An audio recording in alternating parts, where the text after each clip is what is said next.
It's time for Security Now. Steve Gibson is here.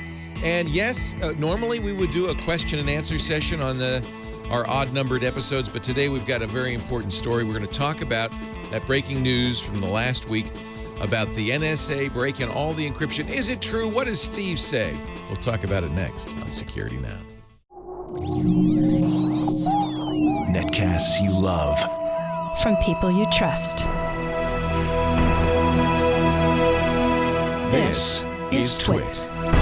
Audio bandwidth for Security Now is provided by the new Winamp for Android, featuring wireless sync and one-click iTunes import. Now with free daily music downloads and full-length CD listening parties. Download it for free at winamp.com/Android.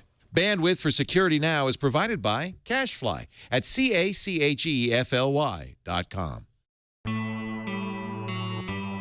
This is Security Now with Steve Gibson, episode 421, recorded September 11th, 2013.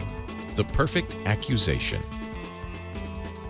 Security Now is brought to you by ProXPN. ProXPN is a virtual private network that allows you to use the internet the way it should be, anonymously and without oversight. For 20% off on your new account, go to proxpn.com/twit and use the code SN20. And by Audible.com. To download the free audiobook of your choice, go to audiblepodcasts.com/securitynow. It's time for Security Now, the show that covers you and your privacy and security online with the guy, the man, the myth, the legend, the one and only. He's holding up his spyglass. Steve Gibson of grc.com, our explainer-in-chief. Hi, Steve. Hey, Leo. Great to be with you again. I was looking at the number 421. Now, of course, that's a particularly special number for me because that's the first 3 digits of binary. So, 4, 2, and 1 are the first. Oh, wow. You've got a mind that works in mysterious ways. I see patterns and things, but I would not have noticed that. That's a lot of episodes. I mean, just that I noticed. Yeah. Huh? Yeah. It's like, okay, we have to explain because John Slanina, who's a very bright guy, says what? So the binary numbers are 1. Yeah, but 1, 2, 4, 8, 16, 32, 64, and so forth. So 101. So when I've been doing a lot of work back in assembly language with the work on SpinRite. Yeah. And so and some of the screens that I'm putting up show hex dumps of registers. And so the hex dump will show 05. And so I have to decompose that into 101 to know which bits of the status the bus mastering controller has set and not. And so, when I look at 421, what I see is, the binary values of the first 3 bits of The first bit is 1, 0 or 1. The second bit represents the 2s. You get it now? He said it was the first 3. It's reversed. Yeah, no. Okay. Got it. He says you said it was the first 3 binary numbers, and obviously that's not. It's the first 3. It's the decimal places. It would be 0, 10, 100,000 in decimal. It's 0, 1, 2, 4, 8, 16 in binary. Right. And the order of them, in this case, 4, 2, and 1 is the binary value when it's in a hex representation of each of those digit places. So. And that's what, the truth is I should recognize it because 421 are the bits that you set with chmod when you're in Linux, when you're changing file permissions. Precisely. Yeah. Exactly. Yeah. And so it's a 7. It's a 7. Folks, if we haven't baffled you yet, you belong here. This is your show. You found the right show. This was not a test to see whether you qualify for the balance of the podcast. Yeah, but this was a little diversion. Now, we were supposed to do a Q&A. Yes, we were. We're not, I see. How could we? I know, it's just endless, isn't it? Once again, on the day after the podcast,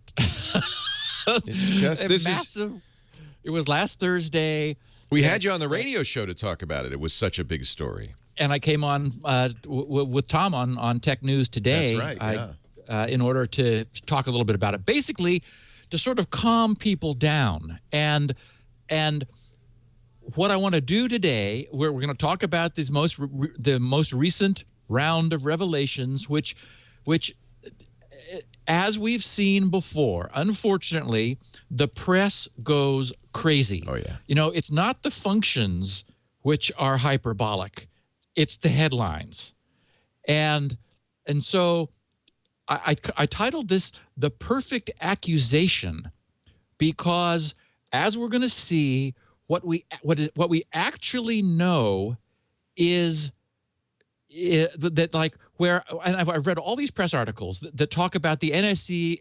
The NSA is substantially able to crack all of the internet's cryptography and subvert it, and they've been working behind the scenes to weaken it, and there's a lot to be disturbed about. So we'll talk about the news, but once again, the real meat here is where I want to focus the podcast, because that's what this podcast is for. And in 2007, our friend Bruce Schneier wrote a beautiful summary of the only thing that anyone has been able to point to that suggests that maybe the NSA was involved behind the scenes in weakening something that no one cares about. I mean, it absolutely this is the NIST standard.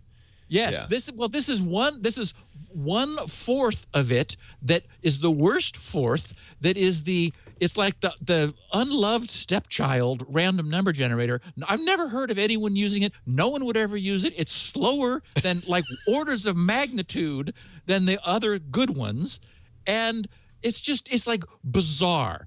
But the key is it is perfect, because even if it were cracked, and it isn't, we don't even know that there was influence behind the scenes. But we really do, as an industry, need to be more vigilant.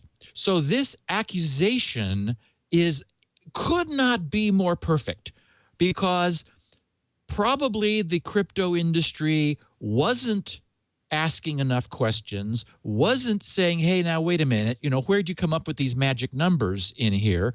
And so something was allowed to happen. And part of the reason it was allowed to happen is everyone knew, well, that doesn't matter. But it's perfect because it serves as an object lesson. The entire crypto industry is aware of this. All of our listeners will be, and everyone can at least breathe a sigh of relief, because very much in the same way that I said, the first day that we talked about the Snowden leaks, and I said, I'm so glad, and the news was very fresh and we weren't sure what it was going to come to. Similarly, I am exactly so glad about this, because this is a wake-up call that we needed. That the fact that this happened at all says, okay, we were getting too lax. But it can never again be the case that anyone is accused of too much tinfoil, because of essentially what did happen 6 years ago shouldn't have, but it doesn't matter. Anyway, that's what the professor at Johns Hopkins said in his blog post that Johns Hopkins forced him to pull down. Well, yeah, I'm going to talk about Matt. Matt Green is a neat cryptographer, and it's not actually that blog post, but the one, I don't remember if it was after or before, but I'm going to share that in its entirety toward the end of this, because more than anyone else I've read, Matthew perfectly sort of lays out the terrain. Yeah. And our listeners will end up coming away from this podcast saying, okay, I understand exactly what happened. I feel comfortable with it. I mean, revelations were definitely part of this with what we found out. We do know new stuff. These documents are creepy when you read them, but I also think they feel to me like maybe this is how we get our budget pumped up a little bit. Some of what they're saying is like, okay, it's a little, they're overselling the case a little exactly. bit. I think a real close analysis would come to that conclusion. Yeah. We'll also talk about the fingerprint reader in the iPhone and lots more. Of course, all the news coming up in just a little bit, Steve Gibson. And I think it'd be a good time just to pause briefly before we get in the meat here and talk a little bit about our great sponsor, because times are right for ProXPN. Steve has talked before about OpenVPN, which is the best standard, the standard he recommends for secure conversations when you're at an open access point, when you're at a hotel or an airport, when you don't frankly trust your ISP or you want to protect yourself against the ISP. OpenVPN creates an encrypted tunnel between you and the VPN server. In this case, it'd be ProXPN. And nobody can see into that tunnel, and nothing we've learned to date indicates that's possible. ProXPN uses strong encryption to make sure you're safe, 2048-bit encryption keys, and the tunnel itself is 512-bit. It is very safe, very secure. I just think they do a really good job, and if you're looking for a VPN, I want you to check them out. ProX, by the way, not V, ProXPN. They do a VPN. I know that's a little confusing. If what happens is you run ProXPN on your end.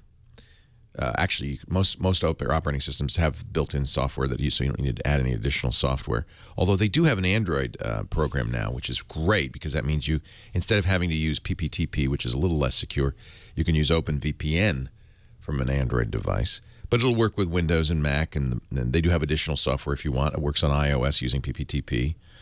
And so what happens is, from your point, your phone or your desktop, out into the world, you're encrypted. The ISP can't see you if you're worried about the 6 strikes rule or ISPs. We know that the feds have asked ISPs to record 18 months of all internet traffic. You don't have to worry about that. They'll record it, but it's gobbledygook. And by the way, this is not SSL. This is OpenVPN. This is a different and more secure, in some senses, service. So you'll bypass that kind of thing. Then you emerge into the world on the ProXPN servers. Now, they have servers all over the place: Dallas, Seattle, London, Singapore, Los Angeles, New York City, and Amsterdam.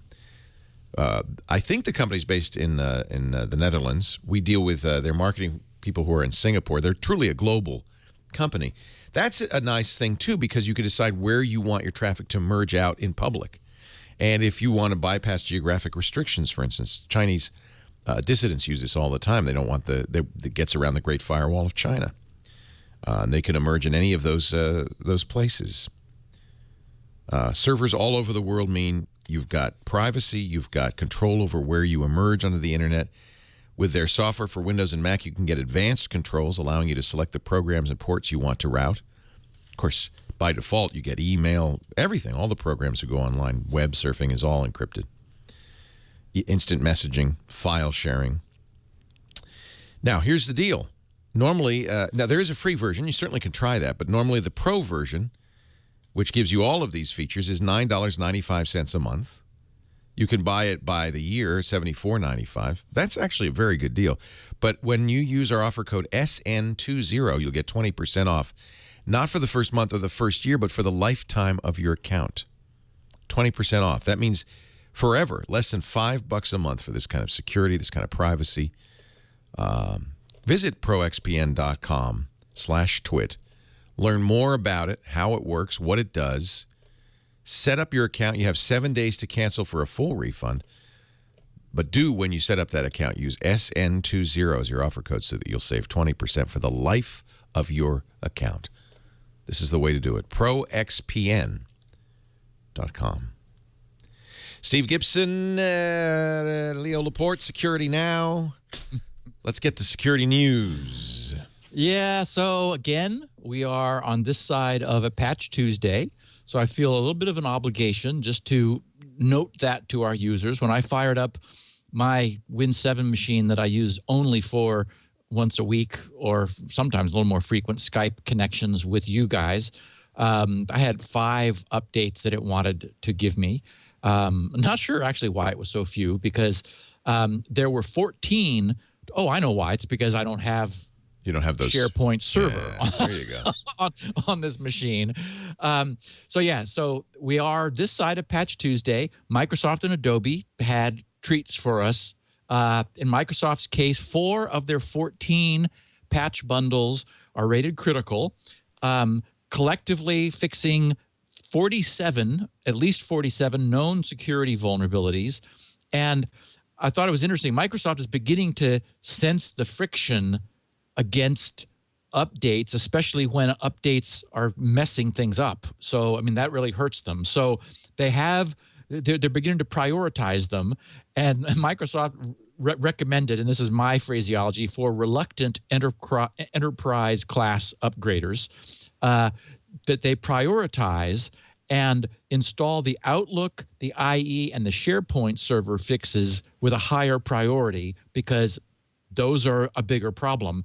And at least one of the SharePoint vulnerabilities has been publicly disclosed, so it's ripe for exploitation. And in a corporate setting, you don't want anybody getting into your servers that way. So definitely worth doing that. Adobe was a grand slam. Flash, Acrobat, Reader, Shockwave Player, and Adobe Air. Everything. But Microsoft's updating those, or is that that's the Adobe updater? That's well, Adobe has updated them. Now, IE10 has auto update now, and of course Google Chrome was the leader of the pack in auto updating browser technology. Right. OS 10. I keep writing X, and that's why I say it. OS 10 will block older versions now, and so it's aware of that and tell you need to update. So it's really only Firefox and Opera users who are still may need to deliberately go and get it. And as always, if you do go to the site and grab a download update pack, make sure you disable the default enabled McAfee security scan if you don't wish to have that installed in your machine. It's just amazing that they think they can get away with that. But I guess they get money from McAfee. Yeah. Yahoo has joined some of the other very unhappy commercial providers named in the very early Edward Snowden links in suing the federal government and the FISA court for essentially for the damages they're experiencing over loss of reputation. Yahoo said on Monday that they joined other U.S. technology giants in launching legal action against the federal government over the NSA surveillance revealed by whistleblower Edward Snowden. I'm reading from an article in The Guardian, which I thought was interesting because this article, I salute The Guardian, is pretty rough on The Guardian. It said Yahoo filed a suit in the Foreign Intelligence Surveillance, FISA court, which provides the legal framework for NSA surveillance, of course, as we know, to allow the company to make public the number. So they're saying to allow the company to make public the number of data requests it receives per year from the spy agency. Now, again, that seems like a benign thing. They're not saying we want to say who. We just want to say how many. And I think they only Google's asked for this too. Yes. And I think Facebook as well. And of course, yes, they've Google said no. and Facebook. Yeah. Google and Facebook are the other. And also Microsoft is in there too. Right. And one of the Yahoo guys said Yahoo's inability to respond to news reports has harmed its reputation and has undermined its business, not only in the United States, but worldwide. Yahoo cannot respond to such reports with mere generalities. And also it says criticizing news coverage specifically by The Guardian and The Washington Post, Yahoo said media outlets were mistaken in claiming that the PRISM program allowed the U.S. government to tap directly into the servers to collect information. It said that claim was false.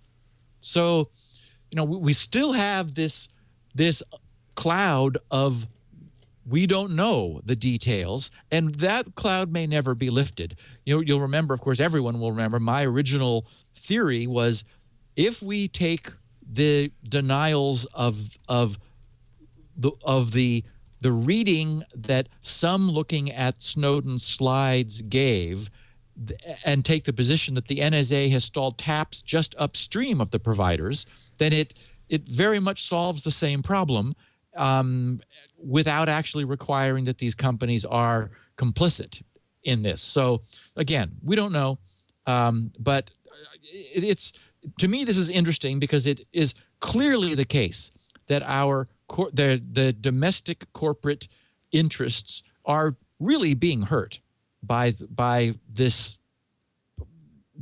notion that they're collaborating with the NSA and people who are upset by the idea that their privacy is being compromised. So another one in the pile. Also, OpenID, or MyOpenID, which was a service run by Jan Rain for, 7 years, announced that they're going to be closing on February 1st of 2014. The CEO, Larry Drebs, explained, he said, in 2006, Jan Rain created MyOpenID to fulfill our vision to make registration and login easier on the web for people. Since that time, social networks and email providers such as Facebook, Google, Twitter, LinkedIn, and Yahoo have embraced open identity standards. And now, billions of people who have created accounts with these services can use their identities to easily register and log into sites across the web in the way MyOpenID was intended. By 2009, it had become obvious that the vast majority of consumers would prefer to utilize an existing identity from a recognized provider rather than create their own MyOpenID account. As a result, our business focus changed to address this desire, and we introduced social login technology. While the technology is slightly different from where we were in 2006, I'm confident that we're still delivering on our initial promise that people should take control of their online identity and are empowered to carry those identities with them as they navigate the web. For those of you who still actively use MyOpenID, I can understand your disappointment to hear this news and apologize if this causes you any inconvenience. To reduce this inconvenience, we're delaying the end of life of the service until February 1st, 2014, to give you time to begin using other identities on those sites where you use MyOpenID today. And then he says, speaking on behalf of Jan Rain, I truly appreciate your past support of MyOpenID. So, we originally covered this when it began, frankly. When it happened. And I mean, I would call this early first generation attempt. To give our listeners a quick review, you logged in kind of perversely with a URL, and it was a URL to a page that you controlled. And so that was the concept. The idea being there's always this notion of something you control. For example, using email to authenticate, you control your email account. In this case, the idea was you controlled a web page. And so you logged in with a URL to the web page, and then the site could go there to pick up your login credentials for authentication. And anyway, it was interesting. You'd run across a website that would say, "Oh, log in with with OpenID," and so these guys were for people who didn't have their own website and web server and couldn't easily manage their own page. This was a service to provide that identity sort of as a third party provider. So it was an interesting notion. And what he's talking about, of course, when he refers to social login, is what we've since been covering, which people see as, log in with your Facebook account, log in with your Twitter account. And that's the OAuth approach, where the site you're attempting to authenticate to bounces you over to a site where you are already known. You authenticate there, give permissions as required, and then behind the scenes, that site authenticates you to the place you were trying to log in, and your browser is again bounced back to where you originally were, now authenticated. And then behind the scenes is the plumbing to make that secure. We did a podcast on OAuth quite some time ago. At this point, Facebook accounts for 46% of OAuth social login use. So it's the leader at 46%. Google is second at 34%. Yahoo, a somewhat distant third, at 7%. Twitter right behind it at 6%. then a whole bunch of other sort of there too also rans collectively have about 6%, and Microsoft is less than 1%. So Facebook is, the clear leader, with Google coming in second place at 34. And that's where we are. And of course, there's a lot of attention being given to login, and I've teased everyone last week with the idea that I think I may have a really terrific solution that's better than all of that. So I will be working on that soon. Many people, as a consequence of the NSA revelations, have tweeted me and said, "Hey, Steve, what about LastPass? You vetted it, you use it, Leo uses it, everybody likes it, but where are they relative to the NSA?" Responding to that yesterday, Joe posted a blog that I'm going to share with our listeners. He said, "With news that the United States National Security Agency has deliberately inserted weakness into security products and attempted to modify NIST standards, questions have been raised about how these actions affect LastPass and our customers. We want to directly address whether LastPass has been or could be weakened, and whether our users' data remains secure. In short, we have not weakened our product or introduced a backdoor, and haven't been asked to do so. If we were forced by law to take these actions, we would fight it. If we were unable to successfully fight it, we would consider shutting down the service. We will not break our commitment to our customers. Although we are not currently in the position of having to consider closing the service, it is important to note that if LastPass had to be shut down, our users would be able to export their data or continue using LastPass in offline mode, although online login and syncing would no longer be possible. We have consistently reiterated that LastPass cannot share what we cannot access. Sensitive user data is encrypted and decrypted locally with a key that is never shared with LastPass. As always, we encourage our users to create strong master password to better protect themselves from brute force attacks. Given our technology and the lack of access to stored user data, it is more efficient for the NSA or others to try to circumnavigate LastPass and find other ways to obtain user information. Ultimately, when you use an online service, you are trusting the people behind that service to have your best interests at heart and to fight on your behalf. We have built a tradition of being open and honest with our community and continue to put the security and privacy of our customers first. We will continue to monitor the situation and change course as needed with updates to our community when necessary. Thank you to our community for your ongoing use and support of LastPass." And now this is the fundamental problem with any closed source solution is, yes, they do everything right, but they could be coerced to put a backdoor in the closed source, the binary that you're required to use, right? Well, remember that they're running JavaScript on our browser. Oh, all right. So it is open source then, unless it is obfuscated. Open source. Yeah. No, it's open source, and they even this is why I'm so happy with them, is everything that you could do, they have done. It is truly TNO. Otherwise, I would never have recommended it as I have. I wouldn't be using it myself. As I said, I don't know any of my passwords anymore. And, no one loves LastPass, but I'd be very sad to learn that, you could have a backdoor. But it couldn't, you're saying. Here's the point. Yes, it can't. Here's the point, is that the NSA did go after I'm blanking now, the email company, the email provider who Snowden used. Yeah. I'm blanking too.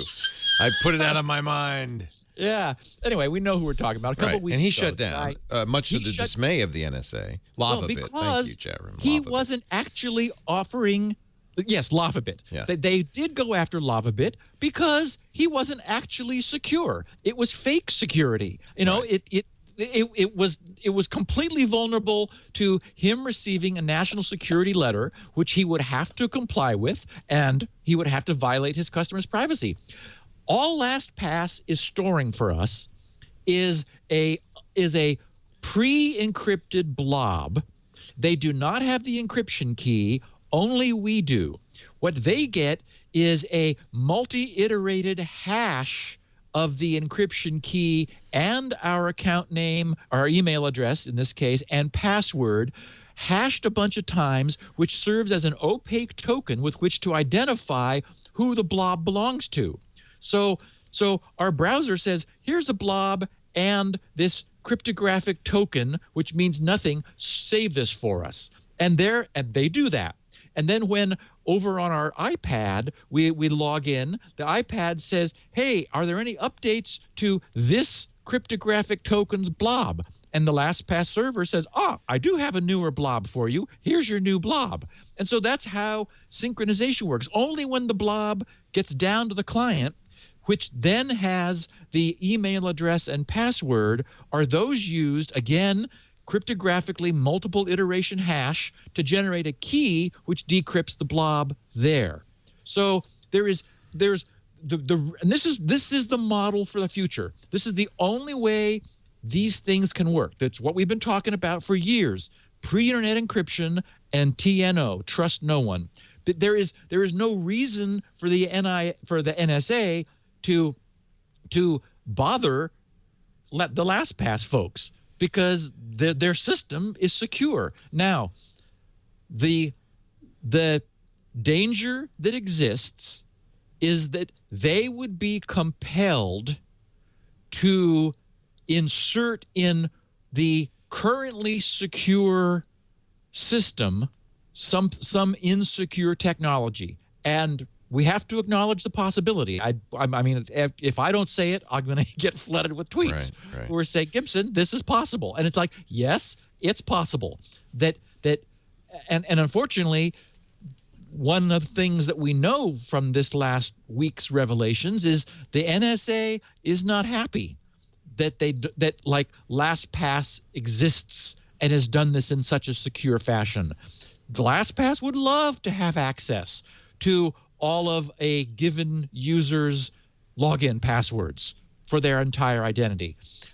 One of the things that the protocol I will be shortly proposing solves is all of this. There's no reliance on this kind of vulnerability, which is one of the things that makes it better. But what Joe is saying is he won't do that. He will, like LavaBit, just say, I'm sorry, we're pulling the plug. He won't be able to tell us why. He'll just say, LastPass has decided we can no longer offer this service. Good luck. As opposed to breaking this trust. Now, then you wonder if him doing that puts him in violation of a letter saying you need to give us access. Because that's one of the other things that LavaBit said, was that there was an implication in the email that his attorney was receiving that shutting down the email system was preventing the government from getting what they wanted from him. It's like, oh, Lord. So, and I'm sure the law allows them to compel him in some form to, you know, or and wouldn't be surprised if it compelled LastPass to do it secretly. So yeah, maybe the solution is to use the open source KeyPass. It's not as functional. Yeah, and then not update it. Right. Well, it's open source. That's the problem. Is the only, I guess what we could do is, if there was a way, for example, of freezing the LastPass code base, then, you know, so that it. But if it's JavaScript, there isn't, because you're loading it every single time, right? Exactly. You're getting an update from, you know, and the LastPass plugin uses that in order to provide your form fill. So, anyway, we're in an interim awkward place right now, and I hope we can move past that quickly. Boy, it'd be really a big compromise to get LastPass. Yeah. Because they'd have everything. Yeah. So Jenny and I saw Riddick. And I tweeted FWIW, which is, you know, for what it's worth. Riddick was pretty much awful. Yeah. I tweeted, if you're sure you'll like it, then go with that. But it was much less good than the two previous. Oh, you liked the other ones? Oh, Pitch Black was great. Okay. I thought that it was innovative and new and fun and interesting. And then the second one I thought was really fun too. This was just kind of a cartoon. It's like, okay. So I just saw, and many people thanked me for the warning. I mean, it'll be on disc, next Tuesday. So I'm kidding, but soon it'll be out. And spend $3 to get it on Apple TV or an Amazon download or something. Don't spend $15 in the theater unless you really. I can't tell you how few sequels are any good. Think about The Matrix. Yeah. Star Wars. Yeah. Well, people are going to yell at me for that one. But and in response to this, David Bush tweeted. From his handle as Happy Slice, he said, "SGGRC Riddick movies were always campy. Right? Can't argue that." He said, "I watched the first 3 episodes of Orphan Black yesterday. Oh, isn't that good? Yeah, show. Thank you for that recommendation, by the way. Yes, and so the reason I brought this up is that I've had a lot of feedback from people. I haven't yet even poked into it yet, but Jenny also watched it and loves it. Yeah. And Elaine, who read created the transcript last week, noted that season 1, episode 1. I remember I said that Paul had mentioned in the New York Times that he believed it was being re-aired. It re-airs on BBC America starting September 14th. As they prepare for the new season. From 3 days, so 3 days from now. So for anyone who wants it was 13 episodes. Was it 13 or 10? Can't remember now. But anyway, so people are really liking it. So that's good news. Good. Okay, so I did note I watched the Apple announce the new iPhone 5S. And, like everybody, it's like, okay, 64-bit processor, that sounds interesting. Motion or the M7 motion. Let me ask you, though, before you jump on, okay, to the next thing. 64-bit processor. It's hard to get the straight information on this. You're a programmer. You would understand the value or the non-value of 64 bits. It's my understanding, certainly on a desktop, the clear advantage is you can address more memory. So you can break the 4 gigabyte RAM barrier. This is not a problem on phones. They don't say how much memory the iPhone has, but I guarantee it's not 4 gigs. It's much more likely a gig or 2. There's one phone that has 3 gigs. Nothing is more than that. The place where 64-bit matters is where you're dealing with math of any kind that can't fit in 32 bits. So the way a 32-bit processor handles it is in pieces. So you add the 2 lower 32 bits, and maybe there's a carry from that. So you then add with the carry the upper 32 bits. So in terms of performance, and that for also giant means, numbers, though, only, right? Yes.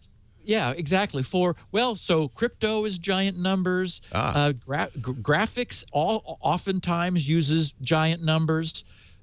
So it's just my sense is, here I am programming an assembler. I look at. Well, that's why I asked, because register sizes. Most programmers aren't even aware of this, and that's what 64-bit means, right? It means it has registers of, instead of 8 or 16 or 32, they are double the length. There's 64-bit registers. Yeah, and so, a lot of what you do does not require 64 bits.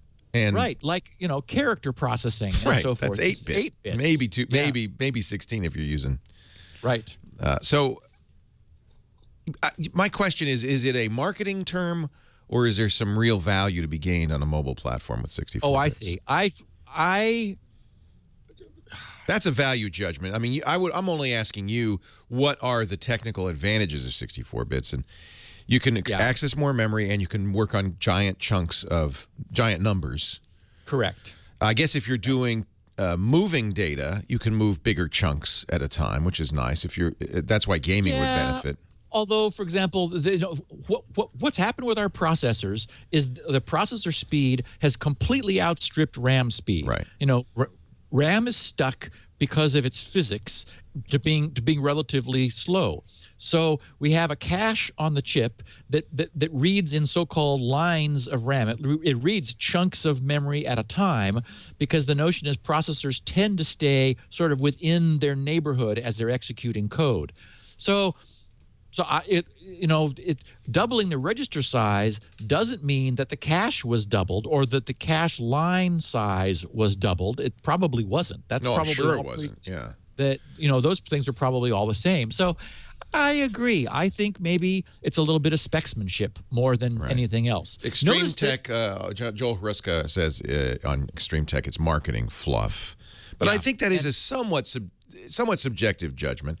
And the other thing I don't fully understand is the difference that ARM might, because we're using a RISC architecture with ARM, there may be a difference that's different. I'm thinking, 64-bit generally for me is on the Intel CISC stuff. I'm a little more familiar with. I'm not sure if it changes things in the ARM architecture, the V8. Yeah, when we were talking about how processors work, we did our whole processor technology series years ago.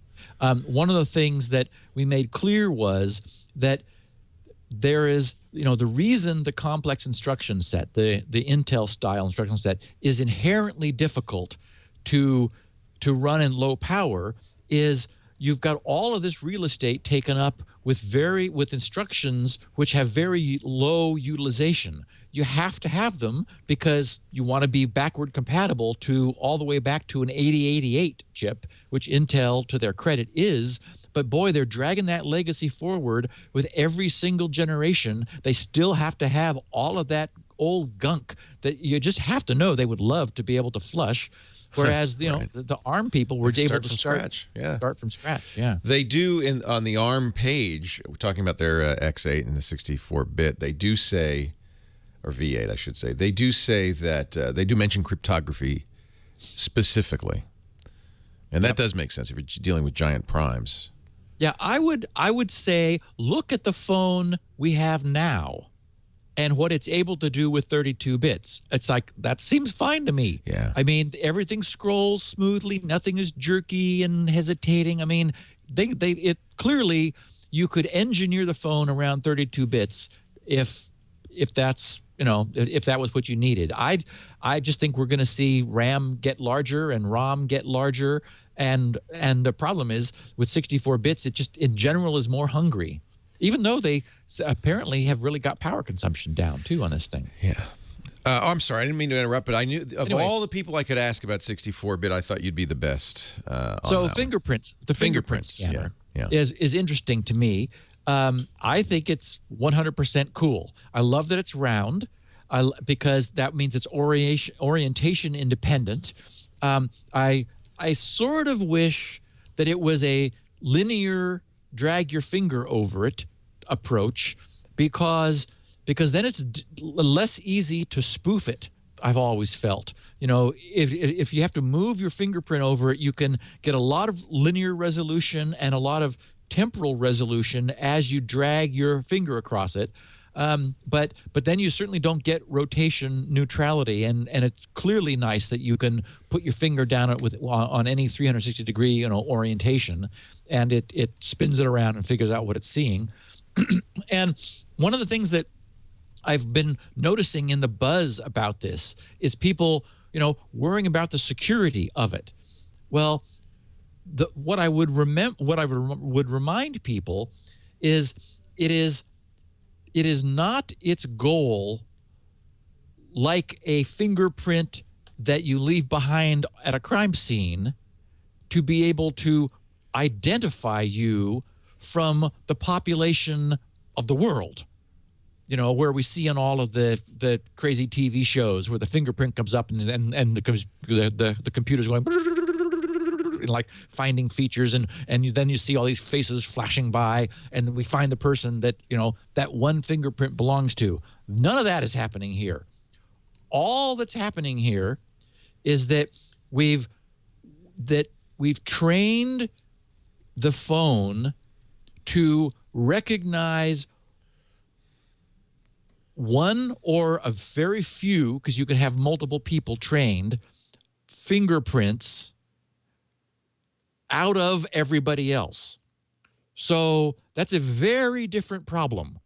That's the problem of, here's 5 fingerprints that we've, or one, typically, if you just have just your phone, here's one fingerprint that we've seen over and over and over and over and over and over and over.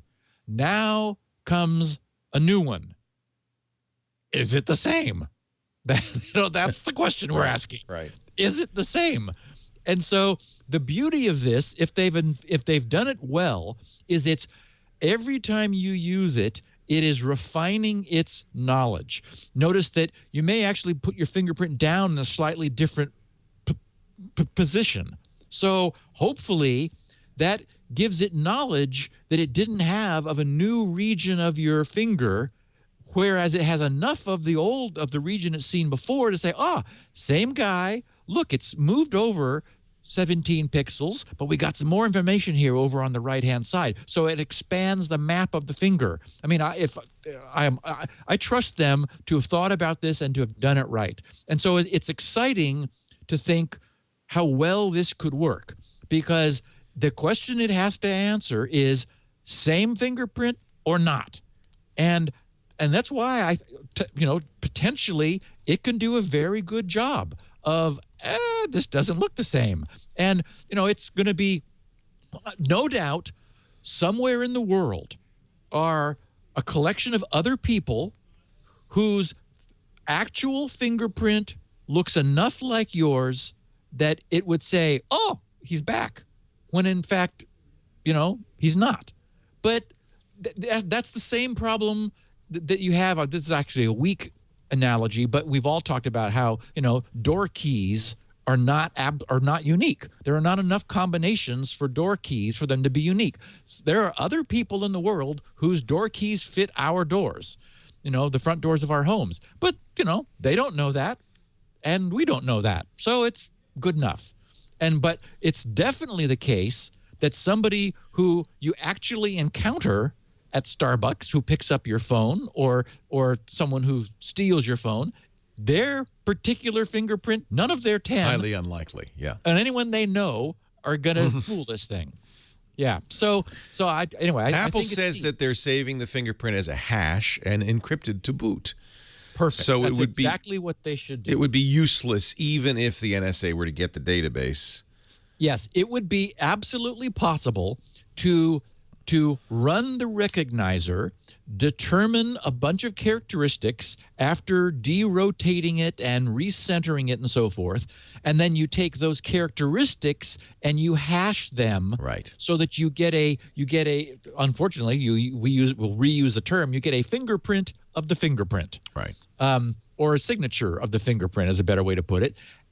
But you can't go backwards and figure out what those features were that generated that signature. And I believe, that's one of the other really nice things about what Snowden has done for us, is it's the level of scrutiny was already high.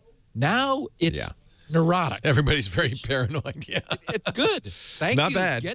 Tinfoil sales is up, and I think that's just fine. And I have to point out, and perhaps people forget this, I don't know how many DMVs do it, but certainly in California, they fingerprint you when you get your license.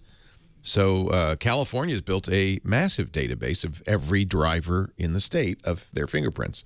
So the NSA really doesn't have to work that hard. Probably not encrypted. Not encrypted, and I'm sure shared with the NSA. That's the reason they collect them. Yep, they're actually recording your entire fingerprint image. Right. And of course, that is why famously we've said when you go to Disneyland and they want to use your fingerprint for access, give them your knuckle instead. Right. And then it's just a matter of time before they take a little bit of hair and then they get your DNA. And, you can't knock it because every crime is solvable then. All you need is a fingerprint or a strand of hair. You can say you were there. You were on the scene. You just put gloves on like Dexter and then you're fine. Okay, so... shoot, there was one more thing. Oh, I did want to say that this scanner is subject to spoofing.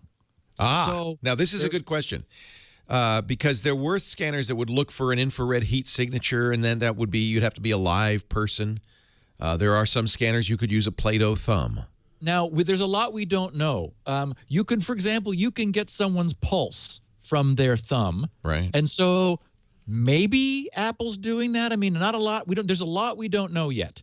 But as I understand it, it's a capacitive sensor which uses the the difference in capacitance between the ridges that are that are closer and the grooves that are further away.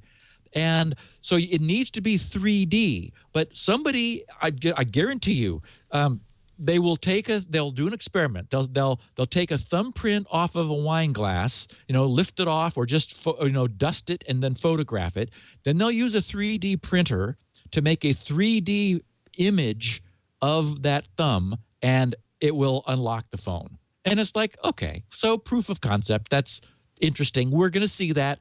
And then, yeah, you could, so technically, if you've got somebody's fingerprint, if this works, we don't know for sure that it works, but if I had a lot of spare time on my hands, I would try it. Maybe one of our listeners who gets one of these new phones will be industrious and give it a shot. Somebody's going to post it up on YouTube, and we'll certainly carry it when we find out about it.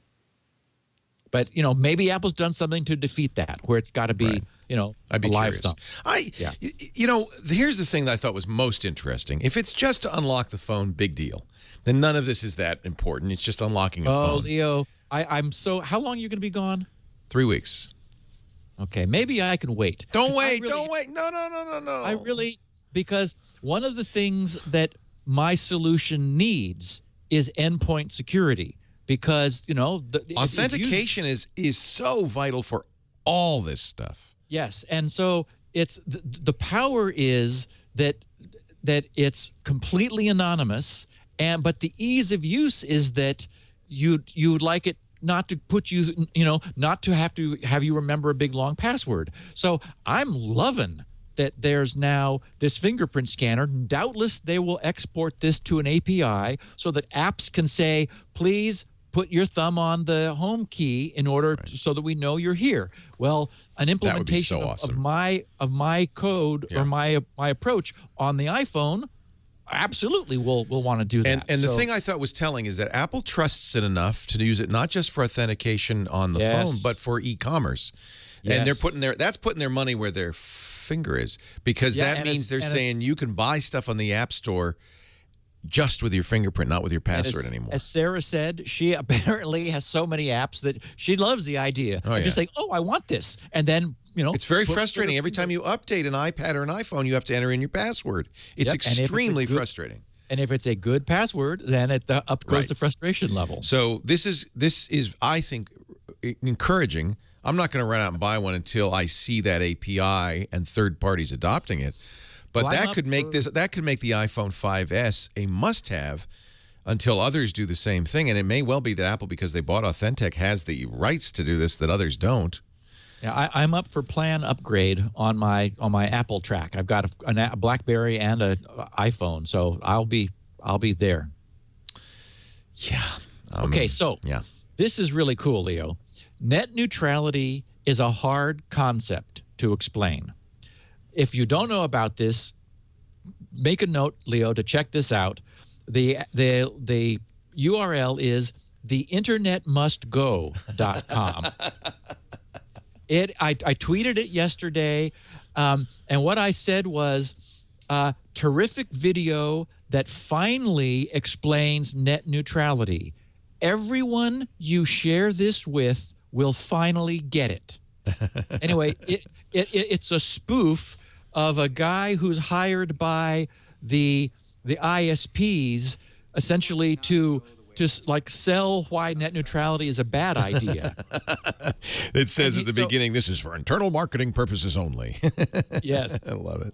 Anyway, it's really good. I mean, I commend our entire audience. Theinternetmustgo.com.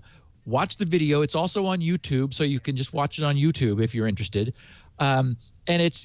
I mean, he covers the bases. He like goes to privacy advocacy groups, and like there's a bunch of hippie like people around the table, and they're like looking at him like he's lost his mind as he tries to tell them why it's all good that you'll be able to pay extra $5 to get these and $5 to get this plan. And someone says, well, that's cable TV. We don't want that. And he goes, oh, yeah, you do. So anyway, Highly recommended. theinternetmustgo.com. Love it. I'm sharing it on Facebook right now. Good. I mean, because again, it's a difficult concept to portray, and I found out about this from the EFF that is promoting this video. So, they're behind this too. A little quick update on SpinRite. We have nailed the high-speed technology. We're generating benchmarks using the new low-level all-in-assembler code, which is matching the manufacturer's absolute maximum sustained data throughput rates that they say their own drives can do. So there was one that was reasonably old. I think it was 78 megabytes per second on the outer diameter of the disk. Seagate said this particular drive can do, and we're measuring it at 77.4. That is actually achieving the absolute maximum that the drive is capable of. So that's what SpinRite will be doing, and we've got that technology nailed. Everybody, like about 100 people, are playing with that. We've also uncovered, as I knew we would, some weird boundary cases. There's an older OCZ Vertex 2 SSD that turns out not to be ATA spec compliant. We're telling it says it's able to handle transfers of 65536 sectors at a time, but it doesn't. But even though everybody else's drives do, we've run across a couple add-on controllers that misbehave and revector the hardware interrupt controller and sort of take it over. So I'm now in the last few days here of like dealing with the fringe cases. I've come up with solutions for all of that. So anyway, it's going really well. And of course, I will remind everybody that anyone who has SpinRite now, SpinRite 6 will be able to get a free upgrade to this hot new version as soon as I have it ready. And actually, we'll make it available probably before it's officially released for people who want to beta test. We are getting new people joining the process. It's so fun to work in this mode because GRC has a newsgroup server, an old-style newsgroups, NNTP, at news.grc.com, but that's not a web browser. You can't put news.grc.com into your web browser. You need an NNTP client. Thunderbird is one. Outlook actually even has news capability. I use Gravity, which is a nice free one that's been around forever on Windows, and the Macs got a news reader. iOS has one called NewsTap that I use, but it's really interesting because when we're in this mode, when I'm like, there's people in the news group, we're working on stuff. Somebody will have a problem. I'll say, oh, and I'll be back in 2 minutes with another attempt, and they'll run it and it fixes the problem. And people are just not used to like interactive software development where awesome. it's a cycle of like a few minutes and like something is resolved. And some guy will like come back after being gone for 3 days and he'll go, oh my God, I can't believe what's happened in 3 days. And it's because it's how fun is that for you? That must be great. It's just incredible. I'm dead by the end of the day, but I can cycle so fast that way that people are able to say, okay, this didn't work or it hung, and I'll go, okay, hold on a second, and I'll put some code in where it apparently hung. That person will run it. It'll spit out some diagnostics. I'll go, oh, this is such okay, and then I'll say, I'll bet that your BIOS is like leaving interrupts turned off. Awesome. And so I just add a turn interrupts back on. Problem solved. Okay, move on to the next thing. And so it just allows us to move so fast. I wonder. You should write this up because very few people are doing development in this, or have the luxury of doing development in this fashion. You have a devoted group of people who are literate and smart, and you're interacting with their beta testers in real time. Yes, it is real-time development, That's awesome. And it's just incredibly powerful. Write this up because this is something that other developers should pay attention to. And yet again, another really important point that proving the value of community. Yeah, having an interactive real-time community as we do with the chat room and so forth, so valuable. Yeah. Well, and exactly. You see exactly that. Yeah. I'm doing iterative broadcasting. Yep. Yeah. It's really cool. That's really cool. Are we ready? I'm ready. Are you ready? The perfect accusation. Let me do an Audible ad, and then we'll do it. How about that? Perfect. All right. Our friends at Audible love the show. They know that if you listen to podcasts, you probably are already set for, you're kind of like the ideal audience for Audible. The only person that we can't get to listen to Audible is Steve Gibson. We try and we try. Yeah. He likes his Kindle. You know, you can buy Audible books that are whisper synced with Kindle. You can listen to the book, get out of the car, sit down in your armchair, fire up your Kindle. It'll jump right to that point, and vice versa. Amazing. Isn't that cool? That's very cool technology. Look for specially marked books, which is most of them at this point. They'll say whisper sync. And Amazon owns Audible, and they do something that's really nice. They give you a special deal on the Kindle version of the book. So, you know, it's really a nice thing to do. I want you to take a look at audible.com. Not you, Steve, I know. We'll never get you. Although, I got to say, the science fiction collection is so good. All the Honor Harrington books are on there. What I'm happy about is that it's a low-friction way for the people I recommend books to be able to read them. And so I've gotten so much feedback from people who are like, oh, my goodness, this is on Audible. Right. I'm so glad I can read the book. I don't attach to the idea that you have to listen to books. If you're the kind of person like I am, that I pretty much had to stop reading because I just didn't have time. But I was always in the car 2 hours a day commuting. I go to the gym an hour a day. These are times if I could just, I can't hold a book, but if I could just listen. Audible gets me through that. In fact, it makes me exercise more. It makes me, oh, look, the Jim Henson biography is coming. Now, this is a pre-order. One of the things audiobooks have now been recognized by the publishing industry. They used to remember they do the abridged cassettes that you'd find at the bookstore. Now they understand. People want the whole book, every word, unabridged. They want good readers, great performances. So when books come out, like this Jim Henson biography, which is hotly anticipated, comes out on the 24th. I'm sad I won't be in the country. I'll have to wait till I get back. But this, and it will be beautiful. It will be read by a professional reader who brings the books to life. If you are that kind of person, you want to continue to get books in your life, whether it's history, biography, thrillers, mysteries, or science fiction. Look at this, The Mushroom Hunters on the Trail of an Underground. See, I love books like this, which are about obsessional people, in this case, people who gather mushrooms, wild mushrooms, and just like a window into their lives. This is the kind of stuff I love. Audible has it all. I want you to try it. Here's the deal. We can get you a free book if you want to try it. We understand you may be skeptical. You may say, I don't know. Is it for me? I don't know. Visit audiblepodcast.com/security now. The hard part's going to be picking a book, I got to tell you. Because I'm going to Venice, Audible knows that and they say, here's How Venice Rules the Seas, City of Fortune, Caravaggio, A Life Sacred and Profane, Warriors of the Cloisters. Oh, that's interesting. The Central Asian Origins of Science in the Medieval World. I downloaded a book about Venice, the history of Venice, and so they said, oh, you might want more. I love when I'm traveling. In fact, I got to get a book about Istanbul. I love listening to the history of the place I'm visiting while I'm walking around. It's so cool. audiblepodcast.com/security now. Pick your first book. And you'll be signing up for the gold account. That's a book a month or a credit a month. Most books, 99.5% of the books are single credit books. So you pick your first book. You can cancel anytime in the first 30 days. Pay nothing, but that book is yours to keep forever. And by the way, the subscription is great because you also get the daily audio edition of the Wall Street Journal or the New York Times, your pick. Really is a good deal. audiblepodcast.com/security now. You see, I have one credit left. I'm trying to decide. Got to find a good book on Istanbul.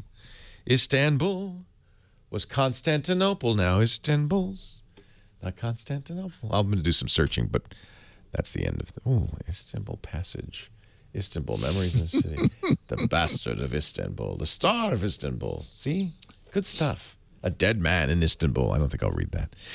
All right, Steve Areno, it's time to talk about A perfect accusation. One thing I forgot to wrap up with is people have asked how they participate in that process I was just describing. Oh, of course. Yeah. How can we do that?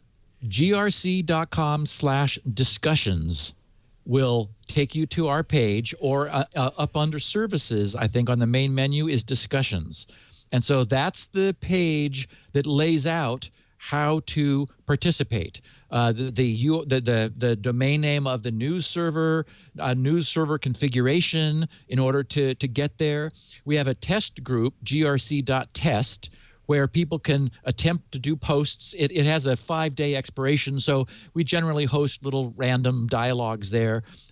Everything is saved forever in the news groups, and so I'm operating in grc.spinrite.dev, as in short for development. That's where I am. But there's a SpinRite group. There's a Security Now news group where there's the discussion of the podcast topics, and where sort of like for people who want to go much deeper, there's all kinds of stuff going on. I mean, it's a little known bastion of no, that like there's no flaming, there's no spam. It's just serious people who are interested in this topic. And so if you're interested in participating, we'd love to have, the more the merrier. It ends up being a fun for everybody. Oh, I'm going to learn Turkish. I found the book I want to. Okay, so the perfect accusation. One of the things that annoys me, our listeners know, is when the headlines are clearly designed to attract readers. Or as I said, when not only the algorithms are hyperbolic, but the headlines are. Yeah. CNBC had a headline, "Internet experts want security revamp after NSA revelations." Okay. And it's like, what? Okay. And then so it starts off, I won't bother everybody with the whole thing, but internet security experts are calling for a campaign to rewrite web security. What? No, they're not. In the wake of disclosures that the U.S. National Security Agency has developed the capability to break encryption protecting millions of sites. Okay, there were no such disclosures. No one said that. I mean, it's just like, okay. Just make up the news. You'll get more hits that way. They acknowledged the task won't be easy, in part because internet security has relied heavily on brilliant government scientists who now appear suspect to many. It's like, oh gosh, just shoot me now. Where's that from? Where did that CNBC? Oh, well, no wonder. I know. Terrible. Anyway. This is what happens when you have people who don't understand technology, which is most people, writing about highly technical subjects and trying to get links. Now, unfortunately, the New York Times did it's as if they took what scant information they have and read it the worst possible way, knowing nothing about the subject. So, yes, it creates an interesting, inflammatory story, but I mean, which, as you know, as we were just saying, generates hits. But boy, it leaves the wrong impression. At the same time, the raw data is also deeply disturbing, because the New York Times story linked to secret documents, which were this next level of rollout, and in the actual secret document release, and now I'm reading from the source material, there's weird acronym stuff that the intelligence community uses, TS/SI/NF, whatever that stands for. Then we know that SIGINT is signals intelligence. So this says the SIGINT enabling project actively engages the U.S. and foreign IT industries to covertly influence and or overtly leverage their commercial products' designs. These design changes make the systems in question exploitable through SIGINT collection, e.g. endpoint, midpoint, etc., with foreknowledge of the modification. To the consumer and other adversaries, however, the system's security remains intact. In this way, the SIGINT enabling approach uses commercial technology and insight to manage the increasing cost and technical challenges of discovering and successfully exploiting systems of interest within the ever more integrated and security-focused global communications environment. Okay, so that's political gobbledygook, but it also says, or in fact, now off to the side, the New York Times has summarized this saying, the NSA SIGINT enabling project is a $250 million a year program that works with internet companies to weaken privacy by inserting backdoors into encryption products. Now it's like, okay, but no examples, no names, no companies, no, like we found one of these. No one's ever found one, but that's what we're saying. This excerpt from a 2013 budget proposal outlines some methods the agency uses to undermine encryption used by the public. So again, what I just read is what the New York Times summarizes that way. And so it's true that what I read is unsettling, but they're trying to get money. And that's one of the things I would like to remind people is they talk about things coming online, or we're making progress on this. So we need a new facility in Utah with lots of water to cool our supercomputers, and then we're going to rub our hands together and magic is going to happen. So again, there are no specifics anywhere. Also, same document, different topic. Basic resources in this project are used to, and there's two that are extra worrisome, insert vulnerabilities into commercial encryption systems, IT systems, networks, and endpoint communication devices used by targets. So they're saying that, but again, no specifics, no other information, just that that's what they say they're doing. And then the other one is influence policies, standards, and specification for commercial public key technologies. So it's interesting that they say that, because that's what sort of that raised the alarm among the crypto community that remembered a controversy from 7 years ago, where it's like, oh, I kind of remember something about that, and we're going to talk about that next.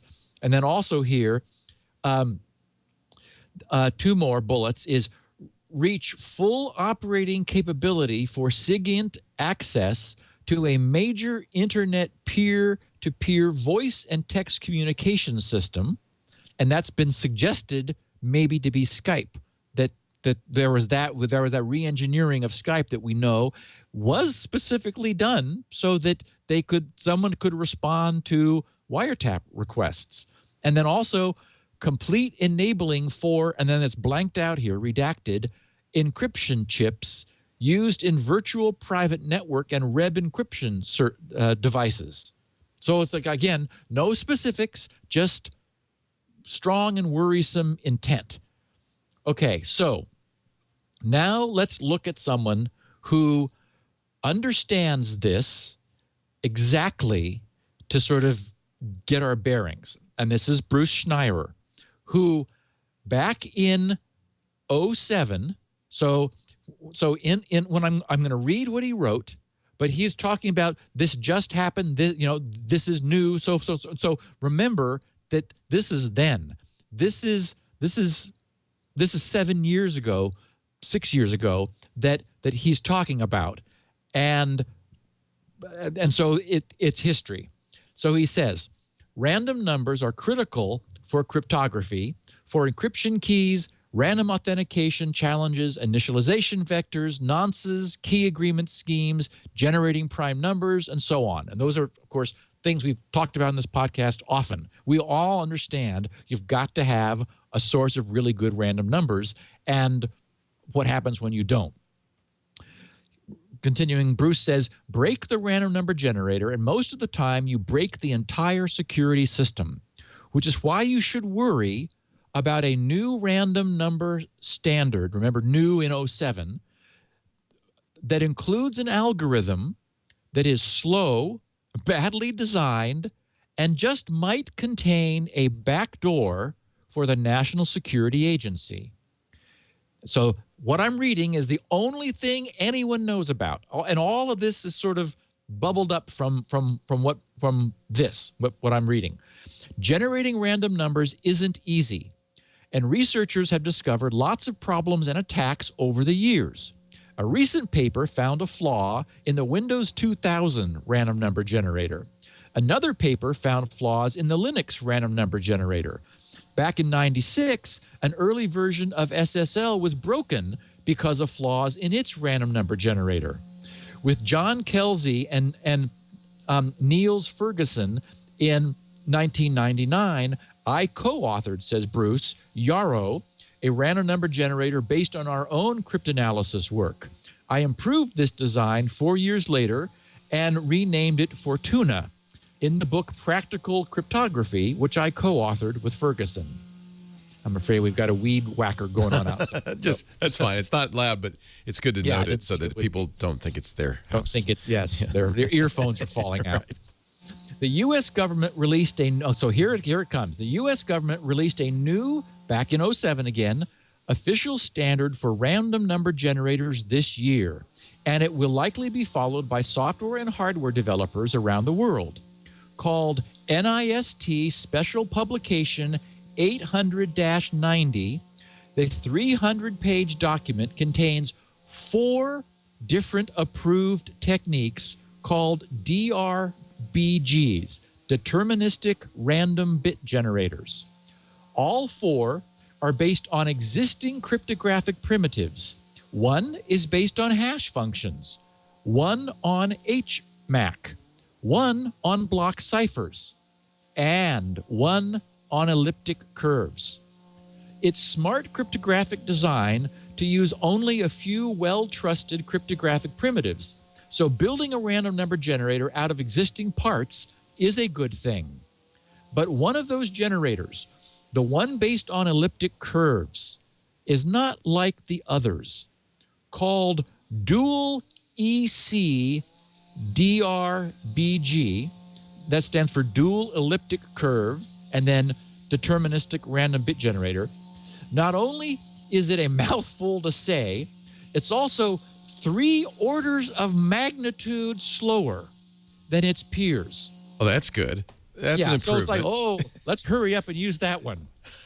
That's 1,000 times slower. Yes. Because the other ones are, they're hash functions, or they're a symmetric cipher that you run a counter through.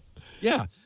It's in the standard only because it's been championed by the NSA, which first proposed it years ago in a related standardization project at the American National Standards Institute, ANSI. The NSA has always been intimately involved in U.S. cryptography standards. It is, after all, expert in making and breaking secret codes. So the agency's participation in the NIST, the NIST is the U.S. Commerce Department's National Institutes of Standards and Technology standard, is not sinister in itself. It's only when you look under the hood at the NSA's contribution that questions arise. Now, I should stop for 1 second just to remind people that, for example, IBM many years ago developed DES, the data encryption standard. And IBM proposed it as a standard. And it was a technology where there are these things called S boxes. An S box is it's a pattern box. You put in a byte and a different byte comes out. So there's a mapping inside between incoming and outgoing bytes. And DES has a bunch of these, which IBM, the cryptographers at IBM, specified and said, this is really good. The NSA changed the design of the S boxes and never said why, but they did that. They just said, this is better. And that then got standardized. Now, we know the DES is weak, but it wasn't as a consequence of that. It was because the key length was 56 bits, which is no longer secure. Thus, triple DES uses 3 different keys, each of that length, and does the DES thing 3 times. Much later, when our academic understanding of cryptography improved, people looked at what the NSA had done when we were at a position to understand it, and they had fixed it. If the original design had been left alone, DES was already broken. It was bad. And so without saying anything, without giving away their secrets, the NSA said, change it like this. Just trust us. And it turns out they fixed it. The NSA secretly, without just telling us why, fixed the broken crypto that was used universally. It was DES was the banking crypto that was universally used for a long time until we got up to modern times. So certainly there are cryptographers and mathematicians and a lot of smart people at the NSA. It would be wrong to assume that their only goal is to crack internet crypto.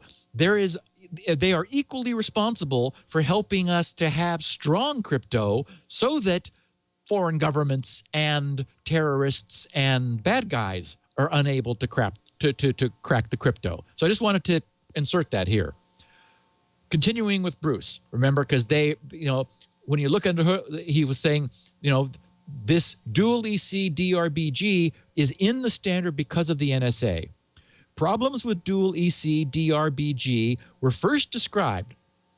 Okay, now he's writing this in 2007. First described in early 2006. The math is complicated, but the general point is that the random numbers it produces have a small bias. The problem isn't large enough to make the algorithm unusable. And Appendix E of the NIST standard describes an optional workaround to avoid the issue. But it's cause for concern. Cryptographers, Bruce writes, are a conservative bunch. We don't like to use algorithms that even have a whiff of a problem. But today there's an even bigger stink brewing around dual EC DRBG, today meaning 2007 still, remember. So there were problems. 2 papers were published that raised some concerns. Then in 2007, so a year later, in an informal presentation at the Crypto 2007 conference in August, Dan Schumacher and Niels Ferguson showed that the algorithm contains a weakness that can only be described as a backdoor. This is how it works. There are a bunch of constants, fixed numbers, in the standard used to define the algorithm's elliptic curve. These constants are listed in Appendix A of the NIST publication, but nowhere is it explained where they came from. What Schumacher and Ferguson showed is that these numbers have a relationship with a second secret set of numbers that can act as a kind of skeleton key. If you know the secret numbers, you could predict the output of the random number generator after collecting just 32 bytes of its output. To put that in real terms, you only need to monitor one TLS internet connection if it was encrypted using this pseudo-random number generator that nobody has ever used ever. But if it were, then you'd only need to monitor one TLS internet connection in order to crack the security of that protocol. If you know the secret numbers, you can completely break any instantiation of dual EC DRBG. The researchers don't know what the secret numbers are, but because of the way the algorithm works, the person who produced those constants might know. He had the mathematical opportunity to produce the constants and the secret numbers in tandem. Now, think public-private key. It's very much like that. We understand that you produce a public key and a private key together, and the point is one doesn't expose the other. Yet you need to use the other to undo the effect of the one. So the analogy isn't perfect, but imagine that we're using essentially a public key in the form of these constants, which actually are just, an elliptic curve is a parametric curve. It's a curve described by, y cubed equals x cubed plus x3, blah, blah, blah, that kind of thing, algebraic curve, where the specific instance of the curve matters. So these numbers describe a single curve which is in the standard. And so we could think of it like the public key. Maybe what these researchers discovered is it's theoretically possible that there could be the equivalent of a private key matching those numbers which are in the standard, which are public, which would completely break the random number generator. It's so, again, theory. Now, I've looked at the standard. I've also looked at the presentation that these guys gave, and they specifically say in their conclusion, slide number 8 of 9, under conclusion, it says, all caps, what we are not saying is the NIST intentionally put a backdoor in this PRNG. What we are saying, the prediction resistance of this PRNG, as presented in the standard, is dependent on solving one instance of the elliptic curve discrete log problem. And we do not know if the algorithm designer knew this beforehand. So what they're being very careful in saying is there's a theoretical weakness we've discovered. Maybe it's news to everybody, including the NSA. Maybe it's not. And so we're wondering more now about the behind-the-scene politics of this sort of today. So continuing with Bruce's post, he said, of course, we have no way of knowing, Bruce writes, whether the NSA knows the secret numbers that break dual EC DRBG. We have no way of knowing whether an NSA employee working on his own came up with the constants and has the secret numbers. And we don't know if someone from NIST, or someone in the ANSI working group has them. Maybe nobody does. Maybe they don't exist. We don't know where the constants came from in the first place. We only know that whoever came up with them could have the key to this theoretical backdoor. And we know there's no way for NIST or anyone else to prove otherwise. This is scary stuff indeed, writes Bruce. Even if no one knows the secret numbers, the fact that the backdoor is present theoretically makes dual EC DRBG very fragile. If someone were to solve just one instance of the algorithm's elliptic curve problem, he would effectively have the keys to the kingdom. Remember, only if people ever used this. But he could then use it for whatever nefarious purpose he wanted. Or he could publish his result and render every implementation of the random number generator completely insecure.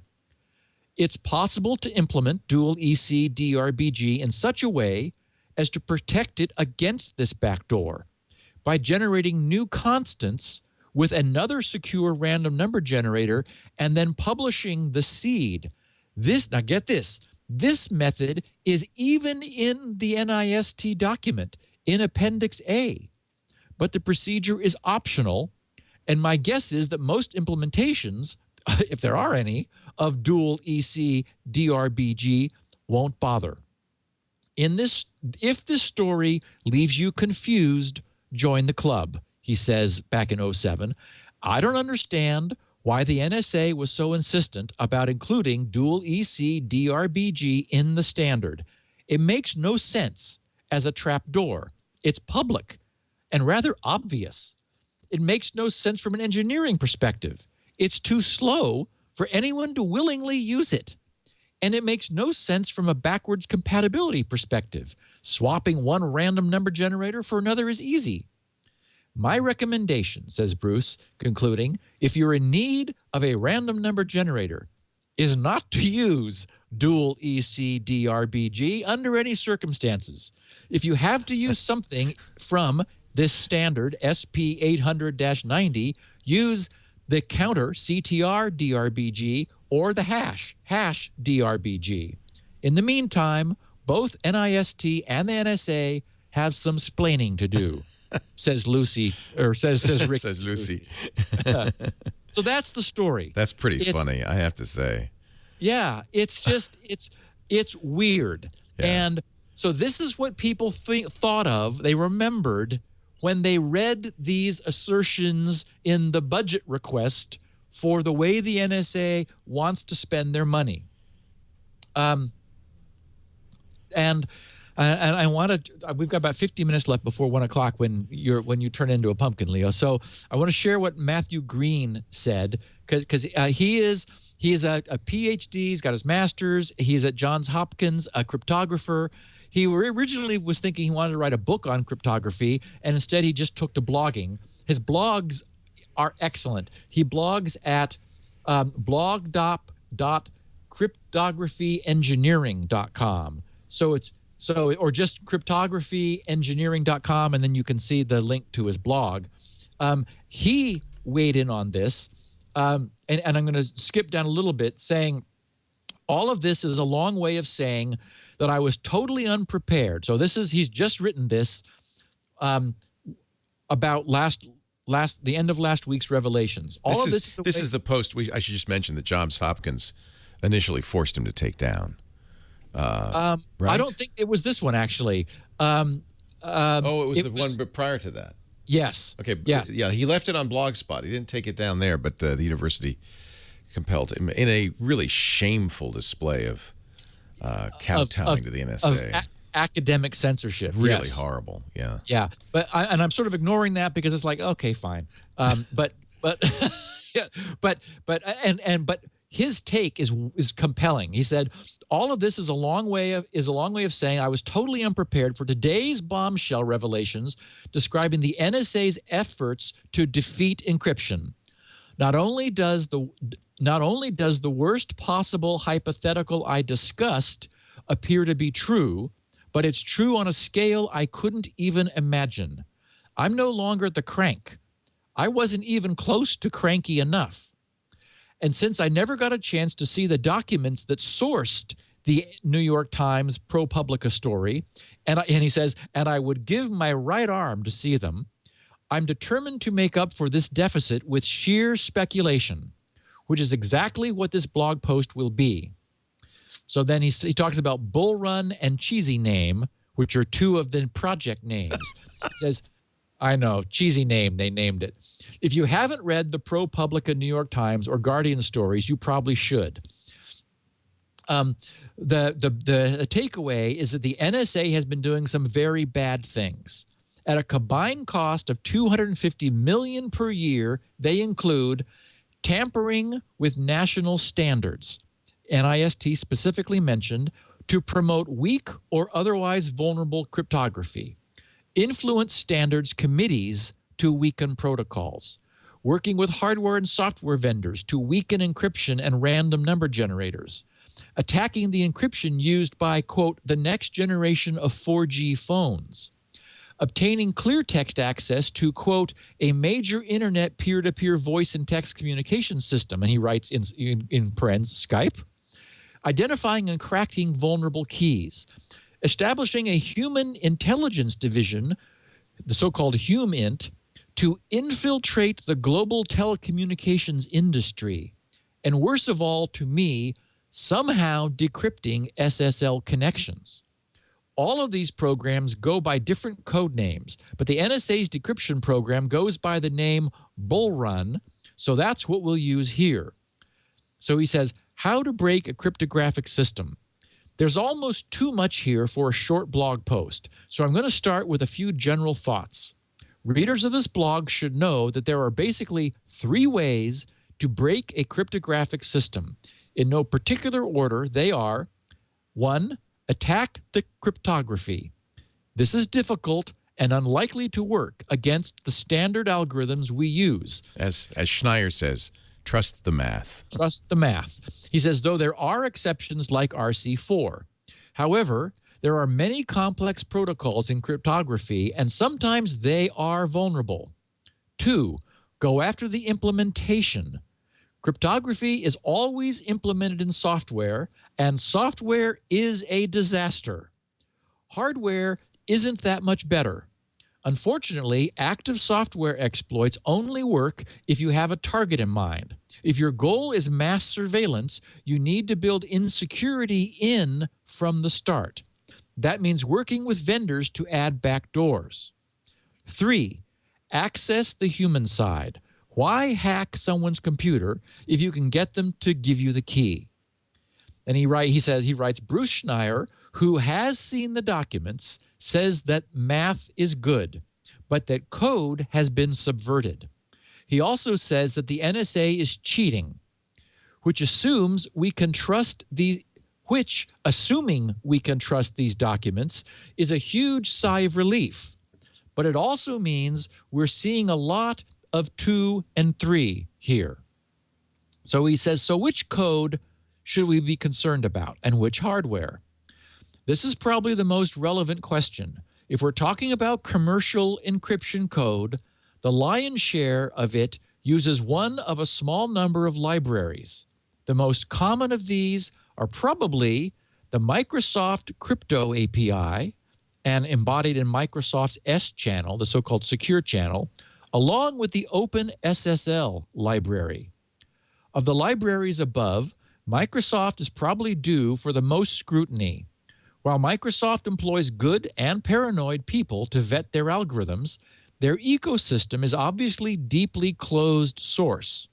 You can view Microsoft's code if you sign enough licensing agreements, but you'll never build it yourself. Moreover, they have the market share. If any commercial vendor is weakening encryption systems, Microsoft is probably the most likely suspect. And this is a problem because Microsoft IIS powers around 20% of the web servers of the internet, but nearly 40% of the SSL servers. Moreover, even third-party encryption programs running on Windows often depend on the CAPI components, which is this Microsoft Secure API, the crypto API, including the random number generator. That makes these programs somewhat dependent on Microsoft's honesty. Probably the second most likely candidate is OpenSSL. I know it seems like heresy to imply that OpenSSL, an open source and widely developed library, might be vulnerable. But at the same time, it powers an enormous amount of secure traffic on the internet, thanks not only to the dominance of Apache SSL, but also due to the fact that OpenSSL is used everywhere, he has in italics. You only have to glance at the FIPS validation lists to realize that many commercial encryption products are just thin wrappers around OpenSSL. Unfortunately, while OpenSSL is open source, it periodically coughs up vulnerabilities. I like that, like a fur ball. Part of this is due to the fact that it's a patchwork nightmare originally developed by a programmer who thought it would be a fun way to learn big num division. Isn't that funny? He was studying C. Yeah. Part of it is because crypto is unbelievably complicated. Either way, there are very few people who really understand the whole code base. On the hardware side, and while we're throwing out baseless accusations, it would be awfully nice to take another look at the Intel security key integrated random numbers generators that most Intel processors will be getting shortly. Even if there's no problem, it's going to be an awfully hard job selling these internationally after today's news. Anyway, and he goes on, which standards, which people are involved, if it's human, int, and finishing up, it says, so what does it all mean? I honestly wish I knew. Part of me worries that the whole security industry will talk about this for a few days, then we'll all go back to our normal lives without giving it a second thought. I don't think that's the case, I'm saying. He says, I hope we don't, though.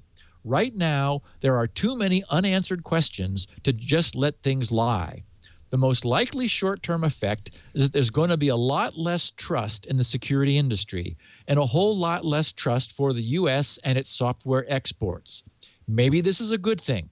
While we've been saying for years that you can't trust closed code and unsupported standards, now people will have to verify.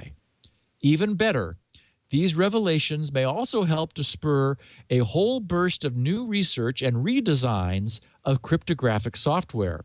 We've been saying that even open code, like OpenSSL, needs more expert eyes. Unfortunately, there's been little interest in this, since the clever researchers in our field view these problems as solved and thus somewhat uninteresting. You know, they're not interested in like some stinky implementation of the algorithms they created. It's the math that that turns them on. What we learned today is that they're solved all right, just not exactly the way we thought. So that's where we are.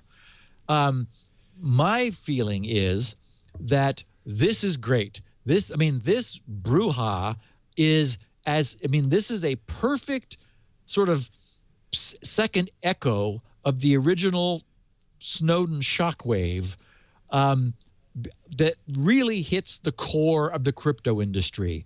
You know, we have absolute evidence that there was influence a long time ago by the NSA on the standards on the standards body, NIST, that got this standard introduced. I also did read in all of the research that this particular standard got into Vista. So apparently it's in Windows Vista and 7 and 8. I haven't done any further research to track it down. But again, nobody uses it. It's in the same way that, we've talked about how SSL, your browser has a whole bunch of possible security protocols that it knows. The server has a whole bunch, and they negotiate the best that they both know. Similarly, it's a random number generator that is weird and untrusted and 1,000 times slower, and nobody would choose to use it, but it's sort of there. So, but the point is, though, that as Bruce says, cryptography is ultra conservative. Cryptographers are. Never again will this be allowed to happen, and that's why this is a good thing. Elliptic curves themselves are fine. I mean, there are many good elliptic curve algorithms. We're moving towards them because they're faster, they use smaller keys. So there's nothing wrong with an elliptic curve. It's just it's a way of implementing the discrete logarithm problem that we'll be talking about a little bit more in the future. So that's not it. It's when a standard says use this one particular curve from the family, and it needs to be in the standard. And then Appendix A says, oh, but you could also use random values if you wanted to, as long as you also use the one in the standard. So, I mean, it is highly suspicious. The good news is that's enough to be an object lesson for all time, to never accept something like this and just shrug our shoulders. I mean, we now wish we had put our foot down and said, absolutely not. Unless you can tell us where these numbers came from, we're not using them. So this is great for that reason. I don't think this will ever happen again. And my feeling is, what we've seen is a lot of hyperbole, a lot of glaring headlines to draw readers. The scariest possible conclusions drawn from admittedly scary intent. Certainly there is budgetary intent in, like, if you give us money, we're going to be able to do these things. So Congress, open your checkbook. So I think that creates some motivation for them overstating what they can do. But again, it's, if they can install a keystroke logger in someone's machine, you don't have to break the encryption of what's leaving their machine because you get it beforehand. Right. It just, this is exactly what you'd expect. They're trying every method they can to get through the dark net, and yes, and they've got apparently budgeted $250 million a year to do it. So, hey, if they want to subvert me, give me a few $1 million a year, I'd do it. Well, and again, that the technologies we're actually relying on. This is not this wacky random number generator nobody uses. Right. So maybe not even ECC. People keep saying ECC's using this elliptical curve RNG. No one. It's too slow. Why would you use something 1,000 times slower? Correct. There's no motivation to do that. And I'm a little worried that people are going to misunderstand ECC. Elliptic curve cryptography has nothing to do with this, except it uses the term elliptic curve, and it's just the idea it's is just that, the same name, I guess. Right, it is. And so, for example, there are many ways to generate random numbers. You could take a hash function and take the output of the hash function and feed it back in. And then you're going to get a different output. And you feed that back in, you get a different output. And you feed that back in, you get a different output. Well, there's a random number generator using a hash function. Right. Similarly, you could take a cipher and you feed its output back to its input. Oh, look, now you've got random numbers. Or you could use an elliptic curve in exactly the same way. And that's what this does, is it just sort of feeds it back to itself. The question is, why that particular one? Because there's an infinity of them. And in Appendix A, it says you could also use a really good random number and make up your own curve, except the standard supplies one. Right. And that's the problem. Yeah. Yes. And if you use an OpenPGP implementation, when you generate one of the concerns somebody had is if Intel does put a backdoor, let's say, into a chip that's in hardware, these hardware RNGs.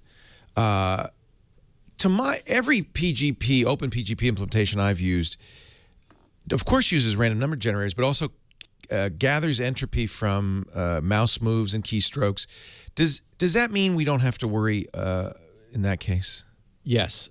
Yes. For example, what I will be coming up with soon also needs random numbers, because everything does. Mm-hmm. I'm going to have the person wave their camera phone around and stream all of the data from the camera into a hash. Mm-hmm. And so we'll take the random number that the iOS gives, but then XOR it with the one we make locally, so we get the benefit of both. So even if the random number generator is flawed, and they're all by the way, we should say pseudo random number generators. That's the issue. Actually, no. We've passed that now. Are we better at that? Oh, good. Okay. Intel is true quantum random numbers. Got it. It is not algorithmic. I've read several articles now about what Intel's doing, and I mean, it's wonderful. It's great. But again, even if it were compromised, hashing it with chaotic information produces a unpredictable result. Just turn the microphone on and digitize the noise, right, and mix that in, and then even if there was some bias, you've washed that away. Right. Yep. Okay, so you can trust the math, and you can trust open source implementations of things like PGP. I use GNU Privacy Guard, and I love it. Yes. It is, and that's the key. Nothing actually mainstream, not SSL, TLS, nothing anyone is actually using has in any way been hurt. Just this bizarre, weird 7-year-old, one particular elliptic curve, random number generator that nobody would ever choose. But it is the smoking gun that says, look, they are trying to subvert. It's a lesson. Yes, exactly. It's a fabulous object lesson. Right. And that's why I named this podcast whatever I named it. A perfect accusation. The perfect accusation. Because, okay, you fooled us once. Right. We're not accepting numbers and we don't know where they came from ever again. No. And one can presume that they are attempting to subvert Microsoft and Google and individual engineers, or corporately, or with NSLs. There's a constant assault on corporations. That's, by the way, the damage this does. It makes us not trust anybody. You heard me last week saying I have a problem with using whatever it is, Microsoft's encryption. BitLocker. I just because we don't know. How could I trust It's a binary blob, and it could be compromised. Yes, whereas we've got stories of people using TrueCrypt and Brazil sending drives to the FBI because they can't figure out what's in there. Can't crack it. Right. Yeah. Oh, and I forgot to mention also, I should have, because so many people tweeted. I said last week that Greenwald's partner Miranda had the password written down on paper. I'm sure you remember, Leo, that Greenwald is absolutely denying that. He's saying, it was not written down. That was, made up. And by the way, they have not decrypted the documents. Apparently there was some small cache maybe that weren't encrypted in the first place. So I wanted to make sure that I just said that all I was relating was the news that we had at the time, but Greenwald has said, absolutely, believe me, this was not written down on paper. So that sounds like, GQHQ or whatever they're called, trying to excuse themselves for forcing being able to claim poor See, we found a security. Post-it note. Right. Claim poor security, and thus we're going to, trash all your hard drives in the basement. Sad. Never a dull moment in security, Leo. It is fascinating, and if you are interested, this is the show for you every Wednesday, 11 a.m. Pacific, 2 p.m. Eastern Time, 1800 UTC on twit.tv if you want to watch live. Steve offers 16 kilobit audio for those who are bandwidth impaired but would like to still listen on his site, grc.com. You'll also find full English language transcriptions, thanks to Elaine Ferris and Steve, who makes those available, grc.com. When you get there, you might want to buy SpinRite, the world's finest hard drive maintenance and utility.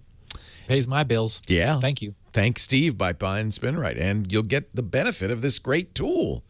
He's also got a lot of freebies. You can check them all out. In fact, are we going to do questions next week? I guess so, huh? Yeah. Barring breaking news. You can leave your questions there, too. grc.com/feedback. Steve does not do email. Don't try. People keep saying, what's Steve's key? I say, I don't know. He doesn't do email, dude. You can get full bandwidth audio and video of the show at our site, twit.tv/SN, or subscribe to any of our feeds on your favorite podcatcher like iTunes, etc., and you'll get it each week automatically. Steve, thanks so much. I guess... do we have you, or are you gone now? I guess this is farewell, my friend. For 3 weeks, right? I will be in Venice a week from today. And do I know, are we going to have Ayaz, or is Tom going to do it from his lair? Or do we know? Who's hosting next week? Tom is hosting. Tom Merritt will be hosting from the Merritt lair. Cool. I think that'll be fun from one Skype to the next. Yes, from one Skype to another. Yeah, so I'll be back October 9th, 3 weeks hence. But don't hold back, dude. Do it, man. I'll listen. I'll be listening to the shows. I'll be listening. Okay. All right? Okay. You do what you want. You always do. I mean, I can't.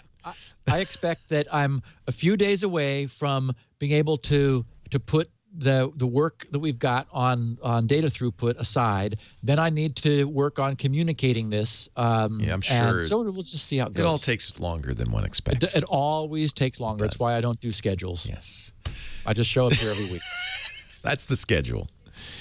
And just a heads up, we are looking at moving. I think to Thursday, right? What did we talk Tuesday about? at 1 Tuesday was at 1. was the last I heard from Liz. We're working on Lisa, our new schedule, which will debut next year after the Christmas breaks, and some shows will be moved, including I believe this one. So I just want to warn people because I know everybody hates change, but it will help me because I will then get 2 consecutive days off instead of the donut that I get right now.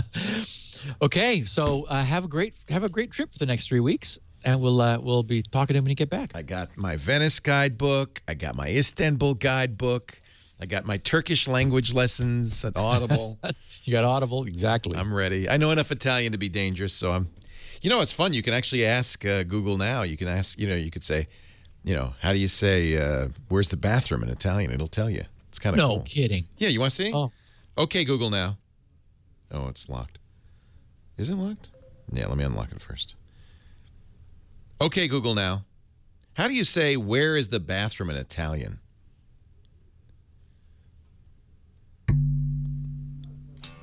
Dov'è il bagno? Did you hear it? Uh-huh. Dov'è il bagno? That's the future right now. Wow. Right here, right now. I love that. All right, Steve, we'll see you in a month Yes. on Security Thanks, Now. Leo. Bye-bye. Security now.